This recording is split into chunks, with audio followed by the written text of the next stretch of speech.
So for those who don't know me, my name's Amy. I live at number 2 Brayfield Road. I've lived here for about 2.5 years with my son.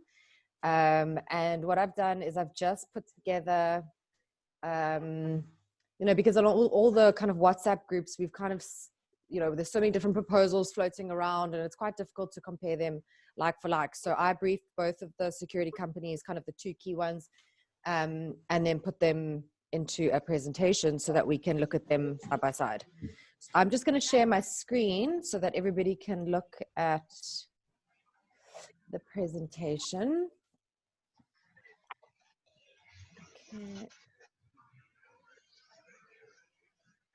Okay, can everybody see that? Yes. Ready. Great, thank you. Okay, so the first thing, just in terms of housekeeping, I think the best way to run these kind of meetings where there's quite a lot of people is just if everyone can keep their mics on mute until we've gone through everything, just so that there's no background noise, and also so that if on the recording it's just a lot easier. It just helps with kind of the flow of the meeting. If you want to speak or ask a question at the end of the meeting, there is a function to raise your hand. If you click on participants at the bottom, and then you look next to your name, there'll be a raise hand. Sorry, not next to your name, just below at the bottom, there'll be a raise hand function. You can do that, and then I'll unmute you, and then you can speak. It just helps us so that not everybody's talking over each other. If you do want to ask a question, but you don't want to ask it out loud, just put it in the chat section, and then we can cover that at the end. And then obviously the point of this whole thing is that we obviously all have various different experiences with kind of different security companies. I think it's important that we're respectful of everyone's opinions and past experiences, but the fact is that I think this is a point for us to move forward. So there's no point kind of arguing about things that have gone past historically. So I think we just kind of need to have a bit of a fresh slate from there. Okay, so when I briefed the security companies, I had to kind of specify an area to understand their existing customer base. So, I could have gone wider and started including other roads sort of on the other side of Constantia Main Road or the other side of Gabriel Road. Specifically, when I asked them how many existing customers they have, I gave them the area of between sort of Constantia Main Road down to Wicklow Road, and then between sort of Denby Students Way up to Gabriel Road. So this doesn't mean that if you live, for example, on Bardia Road on the other side of Gabriel, that this isn't relevant to you, or if you live, for example, on the other side of Constantia Main Road, like on Weinberg side, it's not relevant to you. The fact is that I just had to kind of cordon off an area, and also, a large majority of the issues, specifically at the Shell on Gabriel Road and the abandoned house on Students Way, are the 2 kind of key security issues we have at the moment. So for the purposes of when you look at the numbers from each of the security companies, it's referring to the numbers within the specific area. But as I said, it doesn't mean that, for example, if you live slightly outside, that it's not beneficial to you at all. So the first proposal is from Zone Security. So just some things to note is, and I'll go through the detail of it now, but there's currently quite a small amount of clients in the area, coupled with the fact that they need a very high number of new clients in order to activate the plan. So it's going to require quite a substantial number of new clients, which, as we know, trying to get volumes of people to kind of all agree on the same thing is quite tricky. And they are also more expensive if any of you have looked at the proposals that I shared in the WhatsApp group. So the proposal from Zone, they've got kind of 2 different proposal options. The first one is a 12-hour, 7 days a week dedicated bicycle patrol, and then as part of your monthly membership, you would get your monitoring and armed response. So that the monitoring and armed response is standard across both, obviously. It's important to note here that bicycle patrol would be patrolling all areas of Gabriel Road. So it's not necessarily specific to that area cordoned off. It would be kind of all the roads and offshoots of Gabriel. So a much wider area. And at this stage, it would be 1 bicycle patrol. So the monthly cost, including VAT, to each homeowner would be 450 Rand. The current number of residents they have in that cordoned off section that I showed is 12. So very few existing clients in our area. And sorry, I've just skipped over something completely. Their second proposal, is instead of having a dedicated bicycle patrol, it would be a dedicated vehicle patrol, and that would be 24 hours a day, 7 days a week, whereas the bicycle patrol is only 12 hours a day. And that would come at a cost of 450 Rand per resident. So they've given us two different options. In terms of the new clients they would require or switch clients, so from another service provider to them, they would need 50 to do the bicycle patrol and an additional 73 to do the vehicle patrol. So it's quite a high number because they've got such a small footprint in this area already. It would require quite a significant amount of residents to increase there. So I just also asked them, what is the approach to the homeless situation? So they've said, patrol the roads where our clients are situated, monitor that they remain out of the area, follow and deter them. If they do enter, challenge them on reasons why they're here, enlist armed response backup to try and move them along swiftly. And any other comments? They have mentioned that down the road, finance permitting, they would look at installing cameras in the area, but this is it's kind of, it doesn't really mean anything because we kind of need the assistance now, and that's kind of an open-ended answer. So their proposal is either a bicycle patrol or a vehicle patrol to cover kind of all the roads of Gabriel Road and kind of around where the Shell issue is happening. So those are the two options from Zone Security. Then combat force is sorry, I didn't change that from proposal 1 to proposal 2. I did this very quickly. Proposal 2 is combat force. The things to note is that they have a bigger existing representation in the area. So they have got a number of clients more than Zone does. And a key thing to note here is that if we wish to go with this plan, what it would mean that those current residents who are paying lower than the recommended amount, than the proposed amount of 330, would have to increase their membership, and those paying more than 330 would decrease their membership, so that everybody is on exactly the same. There's kind of no sliding scale. So that is one thing to consider. You might be paying a bit less, but you then would have to pay 50 Rand higher, whatever the cost is. So their proposal, they just came back with one, is obviously the armed response and alarm monitoring, which is, as I said, a standard across both. But they've suggested a nine camera setup in Denby, Vernon, Thornwick, Whitby, Students' Way, Windsor, Penhurst, and Balmoral to be actively monitored between 11 p.m. and 5 a.m. I'll show you a map in a second of where those are positioned.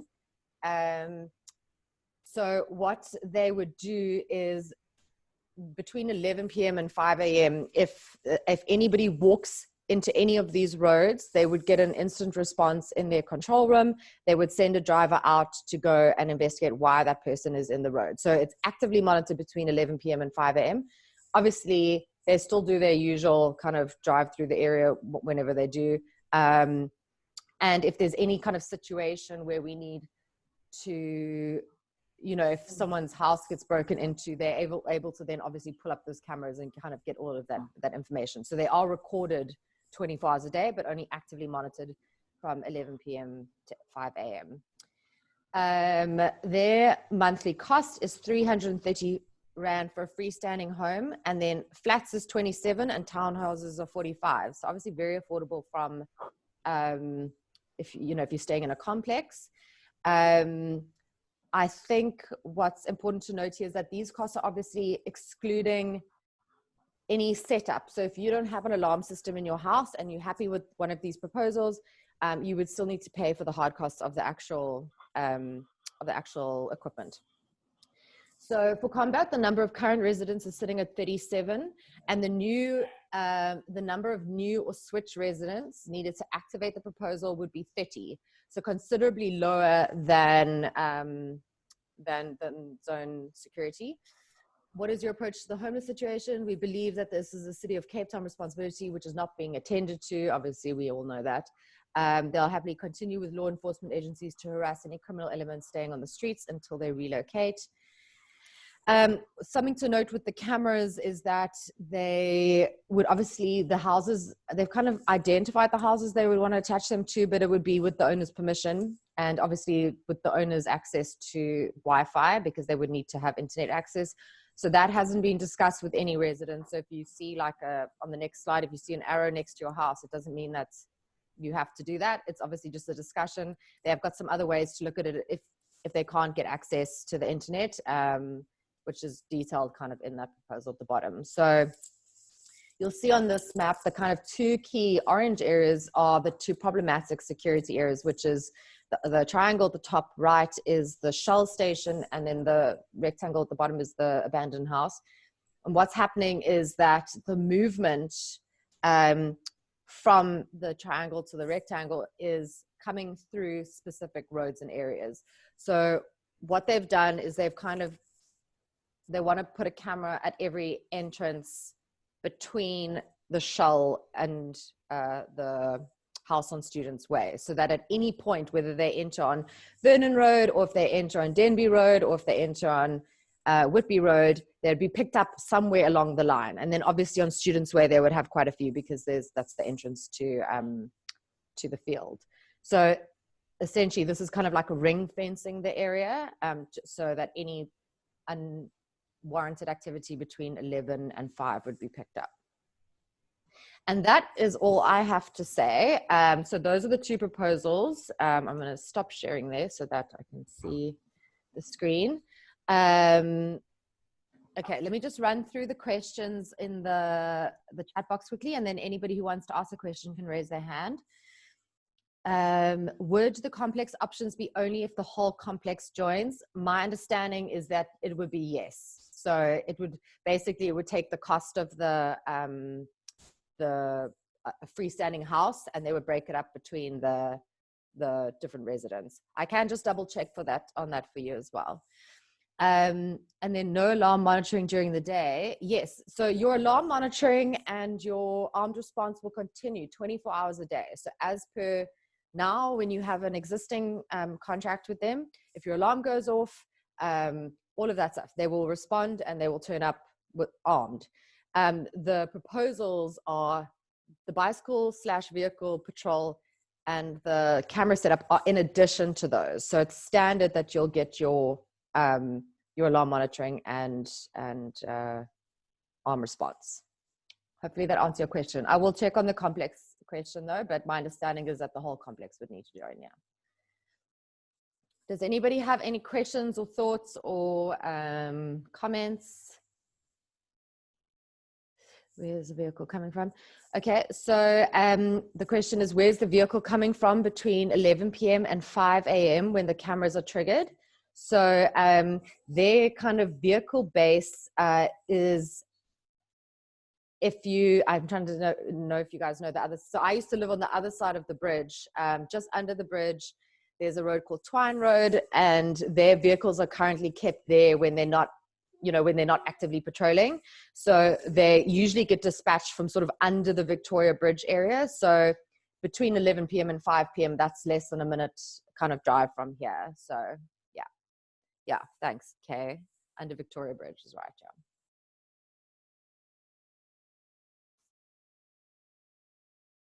Are there any other comments or questions, concerns? Is there anything? Yeah. Hello. Hi. Sorry. Yeah, I just wanted to say on behalf of everybody, Amy, thank you so much. It was a really good proposal and, presentation. And thank you for kind of taking the time and taking the effort to gather all the stuff together. So, brilliantly done. And yeah, looking forward to next steps. And what do you want to do? I mean, are you taking the lead on this thing going forward? How do we want to proceed?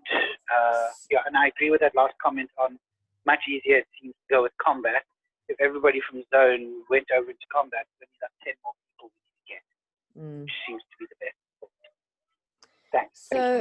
So I mean, I don't, I don't work for either of these companies. There's no kind of incentive for me to push either. My opinion is kind of my personal opinion based on my experience and kind of my understanding of the proposals. So like my feeling is that Combat is a better option. I feel like, as per Lindsay's comment, it's easier to get the numbers. And I do feel that having camera monitoring is a lot more effective than having one bicycle or one vehicle patrol, because they cannot be everywhere at once. And then it would require us as the community to spot those people walking at nighttime, which we obviously can't do. What I'm going to do after this is I'm going to create a Google form for everyone, kind of understanding if you're with a current security company, which of the two options did you prefer? Would you be willing to switch if you're not with Combat? And just kind of a detailed thing, and then just your email address and phone number. And then what I'll do is I will hand that over to whoever we decide is kind of our preferred choice. And they'll get in touch with you in terms of the logistics. From my side, after that Google form, I won't be in taking charge of this. So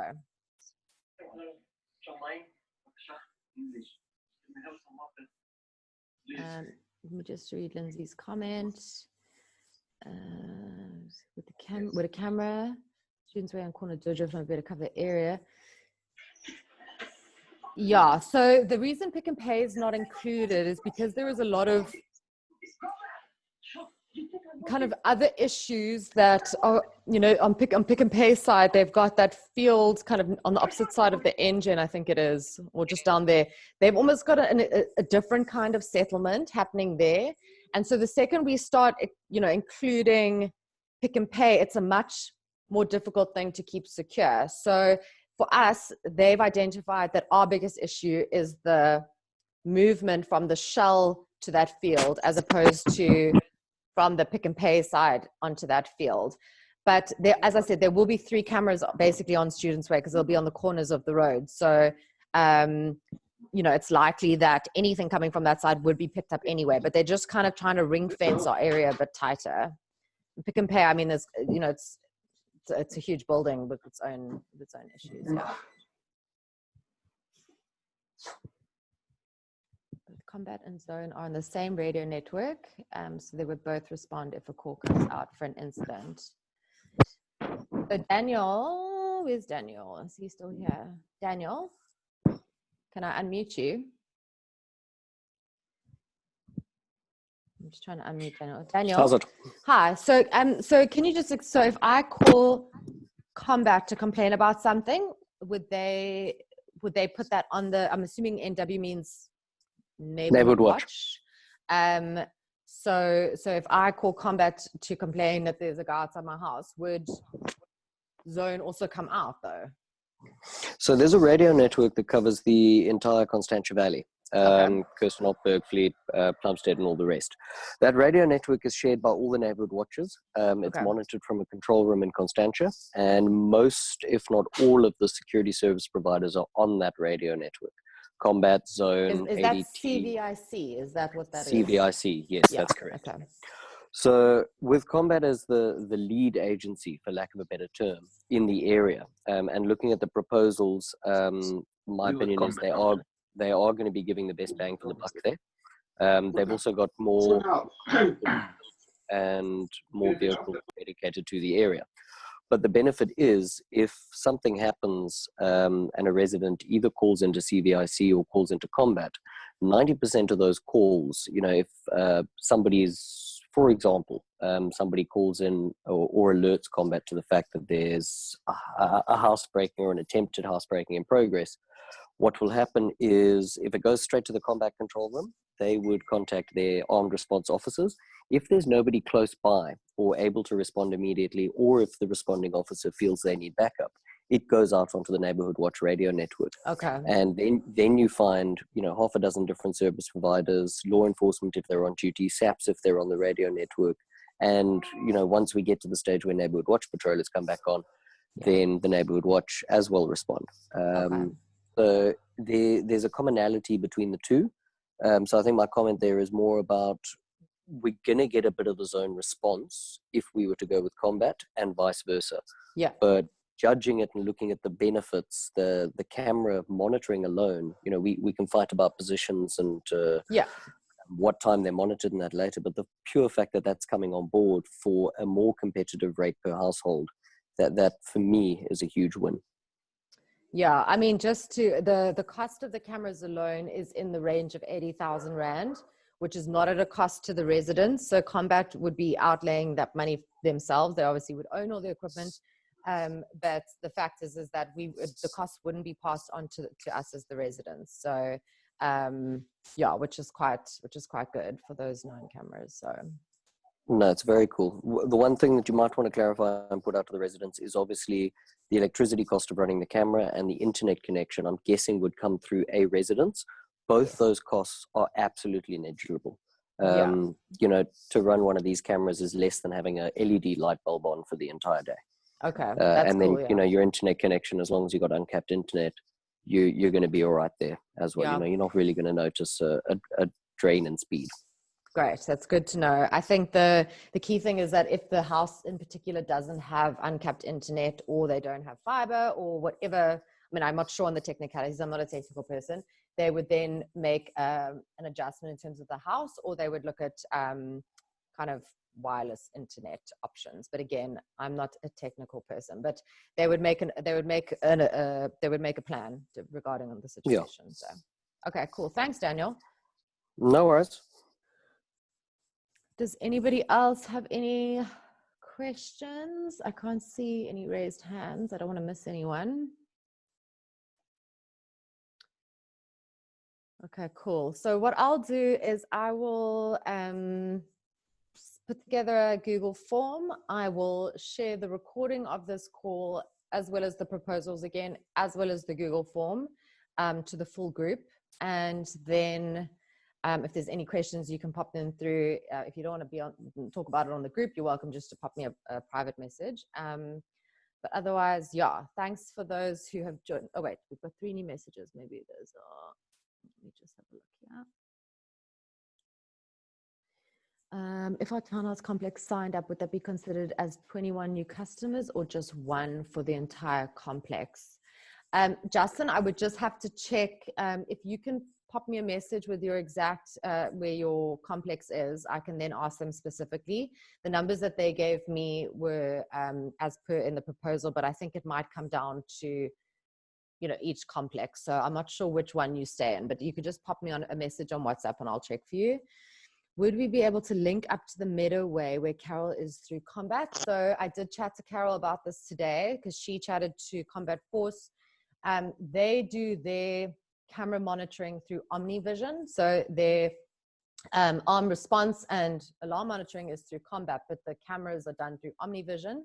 And they are in a contract until the end of the year, but they are open to switching over to Combat and then joining up our cameras. So between us and then their area, which obviously just covers a much wider area. So that is a possibility, but only in 6 months from now. One thing, if you only have monitoring, they don't send an arm response. They're reluctant to send out a vehicle. Unfortunately, the Herdway break a month ago. So I mean, I personally have only ever had a membership which includes monitoring and arm response. I didn't know there was just a monitoring only. I think if you, the package they're proposing is that it would be, it's arm response, monitoring, and then the 2 options, so the bicycle or the cameras. So those 2 would be included in the costing. So I'm sorry to hear you had a break and that's not great. Okay, cool. So I'll send out all that other stuff. And then, yeah, I'll put it to kind of a deadline on it just so that we can kind of get moving on it. And then, yeah, if you've got any questions, and you are welcome to pop them on the group, or you can WhatsApp me directly and I can answer them if I can, or I'll ask the service providers. Cool. Thank you, everybody. Enjoy the rest of your evening. Thanks.